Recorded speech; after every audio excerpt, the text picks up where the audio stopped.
The journey home. I was so tired my head drooped like a flower starved of water.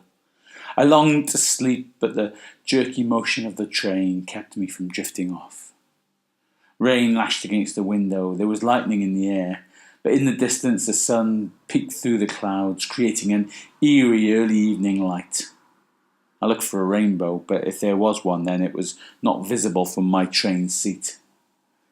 I shut my eyes again and reflected on the day. I'd buzzed around like a bee, but I hadn't really achieved anything. Meeting after meeting, handshake after handshake, smile after smile. But I was no further forward than I was this time yesterday. And let's face it, I wasn't very far forward back then. I was considering giving up, throwing in the towel, crawling back into my tent and forgetting about this new venture. I was new to this game, a learner by comparison to the sharks I was dealing with. But I'd come this far. Could I really give up now? My head drooped again and then my body jerked, shaking me from the near sleep state. I opened my eyes and looked at the scenery rushing by. The rain had stopped, but evening was closing in, so despite the brighter sun, it somehow seemed darker now. Maybe that was just my mood.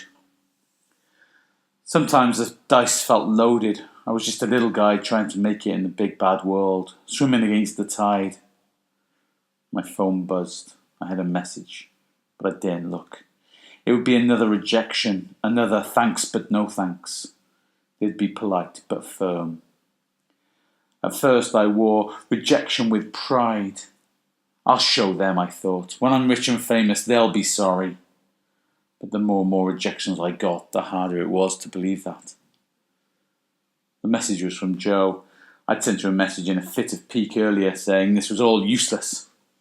You're a genius, keep trying, she wrote back. I smiled a sad smile. She believed in me, but was she the only one who did? I flicked from messages to emails. Rejection, junk. I was just about to delete the junk when something stopped me.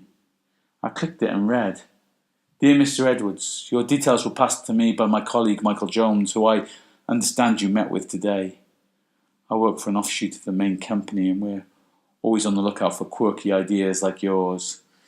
I wondered if you could come in to meet us sometime this week. It was only a first step, only a glimmer of light, but as a rainbow spread across the sky in front of me, a happy smile spread across my face.